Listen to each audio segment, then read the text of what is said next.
All right, and so now we're back. You had some time to journal and get present to what's going on in your world today, and for alums as well. You're thinking like, what's going on in my world? And now we're going to talk about that experience of we're going back in time with Amber. It was 2011, then 2012, then 2013 hits. She's done with the core. What does that mean? What's the next thing for her? So let's go in and jump. So you did your 2 year commitment at Ross Elementary as a third grade teacher. Yep. So then, what was that moment then that inspired you to stay? Because you're not from Memphis. So what made you stay here? Now we're in 2023 and you're still here. What's going on? Well, meeting someone helped. But I would say, for me, like, I think there's a narrative of, like, Memphis has a lot of need. And it can be overwhelming. But for me, I saw it as a place with a lot of opportunity. I grew up somewhere where, like, job market's not great. There's a lot of, like, cronyism. Not that that doesn't exist here. There's like there's not a ripe, like, middle class, to be perfectly honest. And so just thinking about my background, thinking about the number of nonprofits and like levels of government we have here, for me it was just a lot of opportunity. I think at the core is like, I believe in Memphis. So I think backing up a little bit about, like, I talked a little bit where I started in state government, sort of working as a bureaucrat, pulling on my policy and budget experience. I also worked in public health, so which sort of planted a seed for some health advocacy I've sort of done in parallel to all of this. And after my 2 years in the Corps, I actually worked on TFA staff for 7 years, and then went to the county mayor's office of education. So in here, that's our funding body. So the state of Tennessee school boards don't have taxing authority. We don't have revenue authority, so we can't raise your taxes on the school board. So all of our funding, both capital and general operating, are funneled through our county. Right. So I met all of the superintendents, all of our municipalities, built relationships with like our CFO of the district, and just got a line of sight into everything from facilities needs to what's the makeup of our budget. Right. And then I left and went to the Tennessee Department of Education at the state level, working on things like trauma-informed schools, family resource centers, running the governor's civics and citizenship grant program. It gave me not only like some additional insight into Shelby County, but I got to see the 146 districts we have across Tennessee, the majority of which are small districts. So between Memphis, Knoxville, Nashville, and Chattanooga, 50% of all kids live in those 4 districts. Wow. So you think about large district needs are just so different, and thinking about equity, right? Even advocating things for like grant programs, right? A $50,000 grant does not mean the same thing with 160 buildings as it does in one of our municipalities has 2 schools, right? Thinking about what's it look like working at the state level to think about those things. But I learned so much about what other school districts were doing and what's possible. So I'm thinking about all of that. I was really at a place in 2021, it was kind of coming off of, not out of the pandemic, but I knew I just wanted to make a bigger impact. Yeah. I was kind of at a place where, like, I've been here 10 years now. What does my legacy look like in Memphis? How do I take everything that I've learned and help us go further faster here in Memphis? Right. I had ran for the Tennessee House of Representatives in 2018, did not win, but really started like my political advocacy, getting involved in some party politics, but really like finding candidates I believed in and built those relationships. And so when I decided I wanted to run for the school board, I actually called the sitting school board member, had a long phone conversation. He said, let's get breakfast. I said, okay. So I had a long breakfast, and then I said, I don't have any ulterior motive. I believe that everything that I've learned, everything that I can bring to the role, here's what I really care about. And if you feel like you might be ready to retire, let me know. We kind of joked about it, but I actually ended up running unopposed. And I think that's like my orientation towards relationships, right? Is like, I like to not hide the ball. Like, it was just like, even when I ran in 2018, I called the incumbent and said, like, my campaign's going to be about what I want to do and not what you're not doing or what you're doing wrong. And I approached it in the same way with the incumbent school board member. And he'd been there over 10 years, and he had shared, like, I'm going to be here if you need anything. He had a lot of institutional knowledge. He was one of the board members during the merger.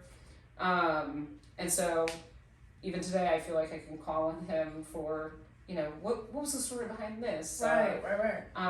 And connecting me with people that he had, you know, built relationships with. So, it's honestly just a huge privilege to sit in the seat that I'm in. And what I'm hearing from this, it was like the question sparked in your mind, what is my legacy going to be? And I think everybody should ask themselves that question, regardless of if you're in education or not, and you stay in education. You have time on this earth. What do you want to do? And that's what we in TFA, we say, what's your version of one day? I think that's the idea. Like we say one day, all children, but there are multiple paths of how that looks to get there. And you have to be able to say, okay, once I identify my one day, how am I going to be a part of that to make that happen? And so I have to ask you, what was your vision for one day, and are you living it right now? Yeah, so I remember writing sort of like, what's my YTFA? Yeah, we all write was this letter. Yeah. And funny enough, it was some version of, I want to be in the room because I believe that I'll always advocate for kids. And it was about being elected. Like, I had that vision a decade ago plus, not even knowing what it looked like. I was really involved in campaigns in college. I've always been politically active, but I had so many moments where I thought, if we had the perspectives of the people who were impacted by what we were doing, we would do things differently. And so it was being able to become a decision maker and, for me, like, lead responsibly. But for, like, truly in Memphis, I believe that we have resources are actually not the number one challenge that we have. It is you know, having worked at the classroom, you know, education, nonprofit, county, and state level, is that we actually have the best interests of kids in mind. Is that we are not communicating with each other. And so when we build, we align resources, so we're not stepping on each other. We can sort of stack investments and create proof points to say, yes, there are some of our students who are going to need more than others. But having measurable outcomes that we can say, yes, this is what it's going to take, and so we can scale that. Like, sometimes it feels boring to say it out loud, but it's really systemic change, right? Like, it is not, everybody getting the same thing doesn't work. No. And when you try to say, like, we want every student to have the exact same thing, you end up, what feels like you're trying to boil the ocean, right? You're not making the impact that you need to, because the need is so much higher in some of our schools and some of our zip codes. And the reality, and like thinking in that way of like, one day is really, no matter what zip code that you reside in, you can walk out your door and go to a high quality public school. But we're pretty far from that right now. But I don't think, like, I believe we'll see that in my lifetime. I do believe we're going to see that in our lifetime. And I think something that's important for everyone listening, and even for me, I'm getting, you know, you're just speaking to me, it's about the journey, and it's we like to say it's a marathon, not a sprint. It is. I think you said systemic change. So when you talk about being a teacher, or you talk about being a leader, because even when you were talking about in the other segment about this idea of you're a teacher, and one of the things you can do is also be an advocate for your school or for your kids or for your community by getting active in political movements. One thing I think about is this idea of like, that's leadership. And just because you make that one phone call, or just because you go to that one protest, or just because you tell that principal one time, or just because you stepped out and left the classroom and you went to school and now you have your new degree and you got this new job. I think sometimes we think, oh, I did this one action and immediately I'm going to see this massive change. Yeah. And it's like, that's not the reality. It's something you said, it was over 10 years ago that you had an idea that you would like be in the room where it happens. You would do something in terms of an elected position, but you didn't know where you were going with that. And you took so many different jobs to get there. And each one of those jobs were actually giving you the information you needed to get to the seat you're in, as well as, and I think something that I don't want anyone to miss is get you to the point of having the relationships. Yes. You're not able to make systemic change or any change without having relationships. Yep. If you're not able to build relationships and maintain those relationships, that's my ball lesson. I can build a relationship, but maintaining them, sometimes I'm like, I love you, and I'm gonna not talk to you in 5 years. I still love you, and that's cool. But then that then comes into the idea of you're kind of to the point of time. Yep. You have to rebuild up that community because people change and evolve, and so you're having to catch up. And so I really think about this idea of fulfilling your one day and your vision for yourself every single day. How do you ensure that you're honoring that vision? How do you make sure that, because I think in that seat you're sitting in, it can be easy to say anything to stay elected. It can be easy to do anything to stay in the seat, you know, to even sometimes the idea of like accomplishing a goal, sometimes we potentially could be tempted to lose our steadfastness to just stay, I got this thing and I want to keep it. How do you keep yourself sane? How do you keep yourself honoring your truth and honoring the values that you set up before you even got elected? Yeah, I would say more than ever, like, I wake up knowing I can't do it alone. If you wake up and start feeling like you're the savior, you're the fix, or you're the right answer, like, reflect. Do some thinking on that. The orientation I take is staying focused on the problems I want to solve, not being married to the strategies and ideas that I have.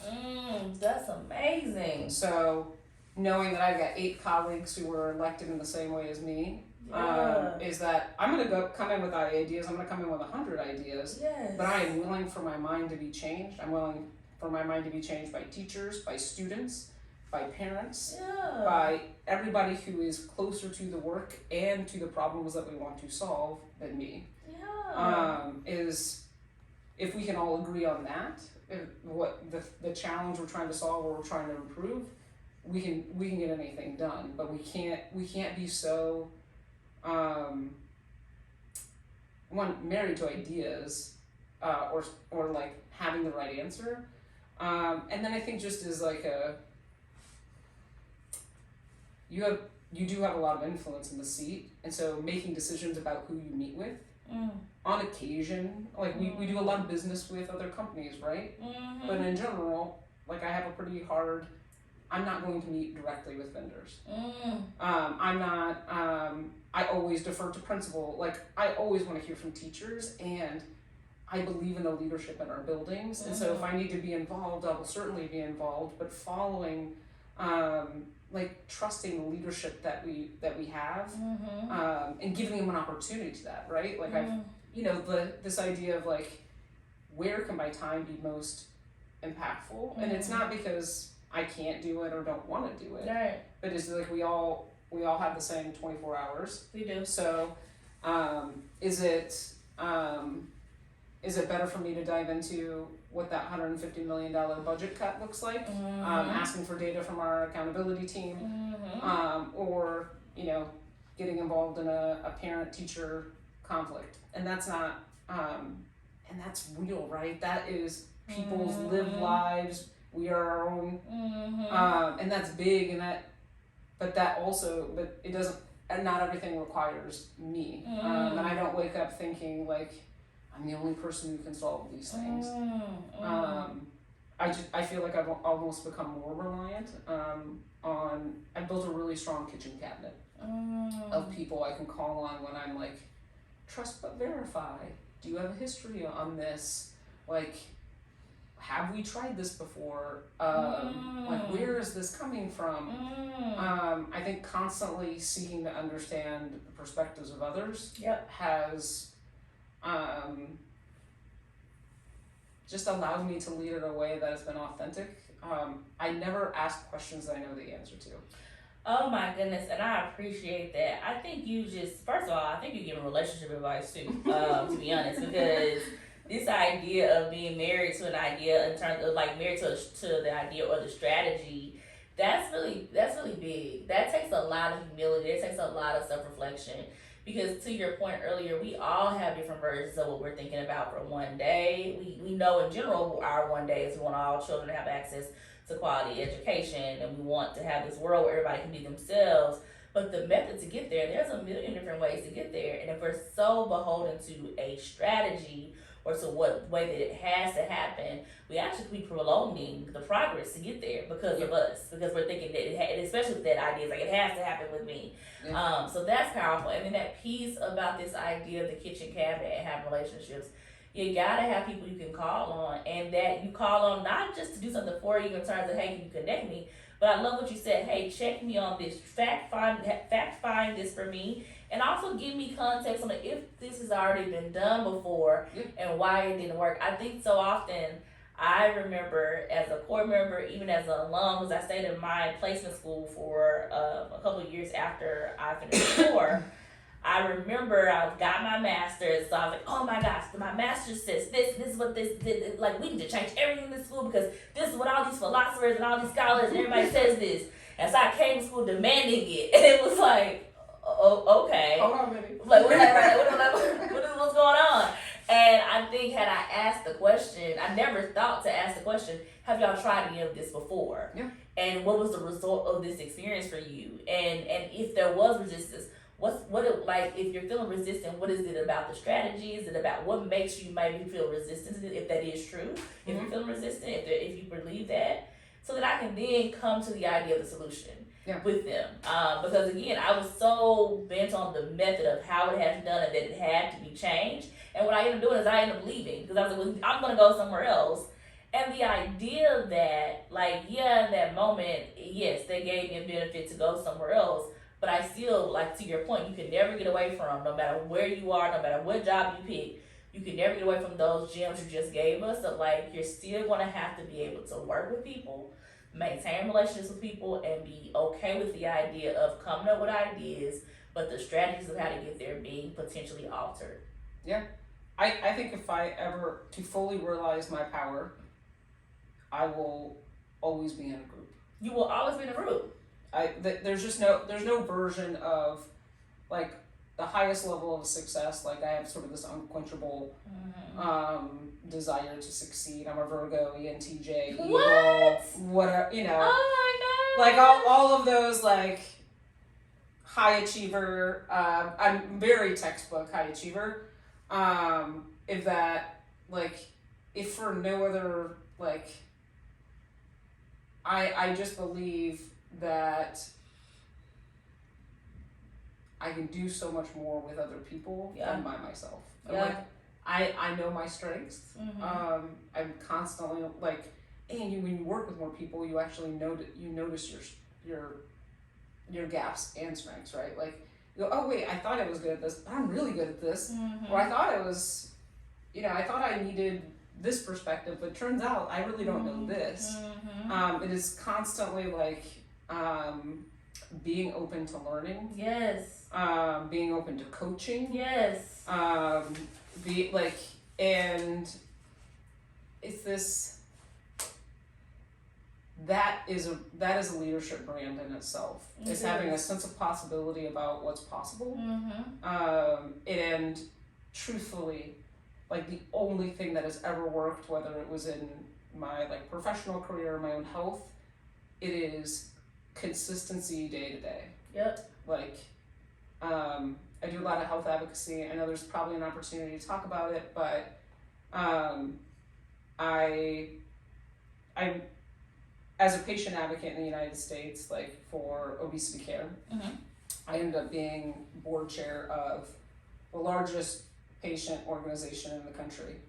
I was on the board 9 years, and people ask me the story, like, how did you become board chair? How did you? I literally Googled them in response to a CNN article that was extremely biased about a young woman who got care, and I was like, there's gotta be an organization like that. Yeah. And I literally just kept showing up. They were like, when I joined the organization, it had 11,000 members, maybe 9,000 members. They'd been around, I think, 5 or 6 years. Yeah.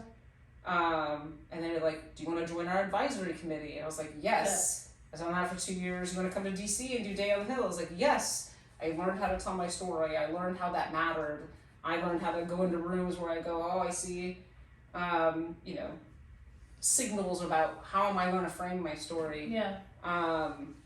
And every opportunity I could, I said yes.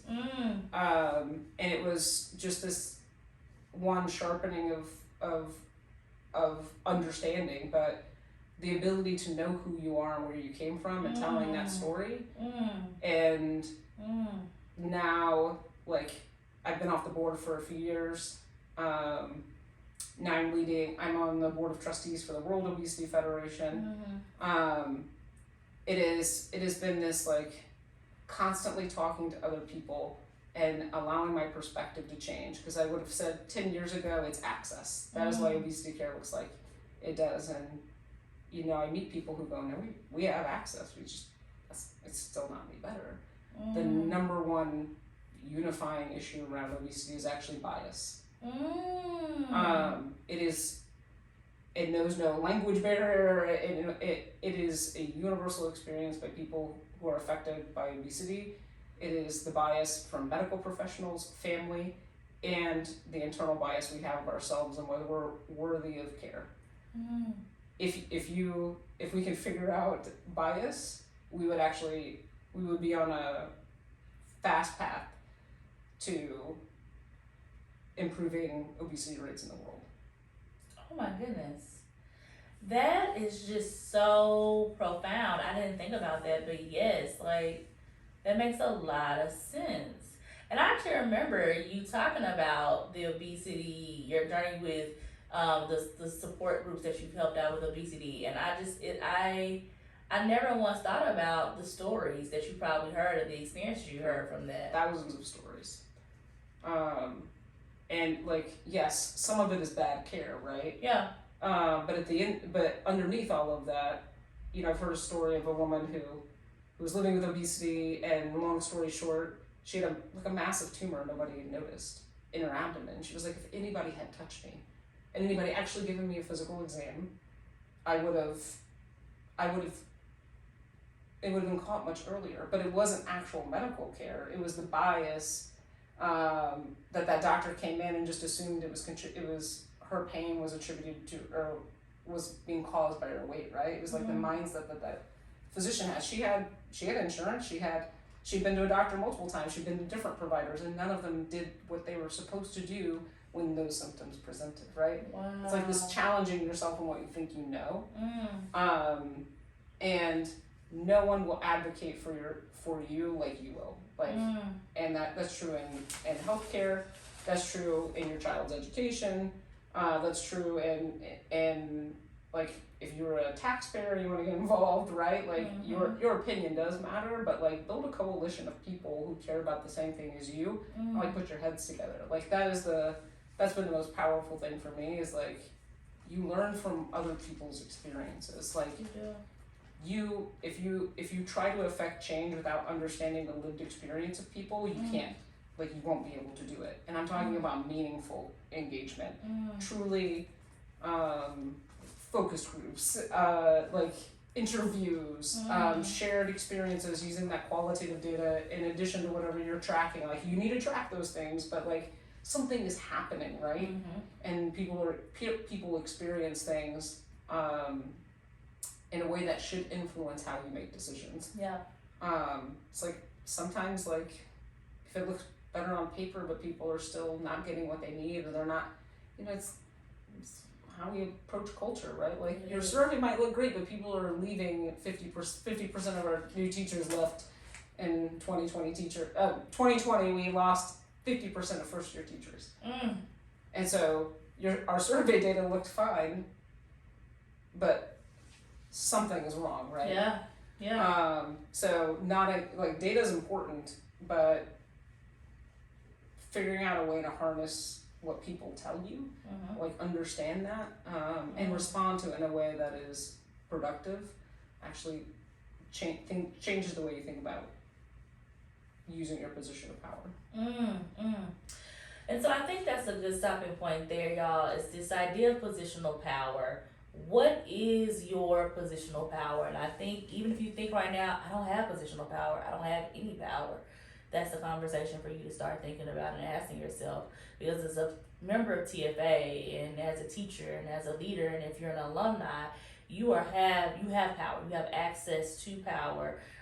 You have a network of people that you could be connecting with to even help you answer that question. So first thing about positional power, what is your positional power and how are you using it? And really thinking about this idea of all the questions that you're asking yourself and asking others as you navigate exercising that power. That's so important when we talk about getting us to one day. It's not just having the vision, it's not just saying the strategy, it's how do we move forward as a collective, individually doing our work, but collectively doing our work to get there. We're going to come back with some pay it forward from Amber, but I'm so excited. This is really good. And we're going to see if she has her name on one of our walls. All right, see y'all in 5 minutes.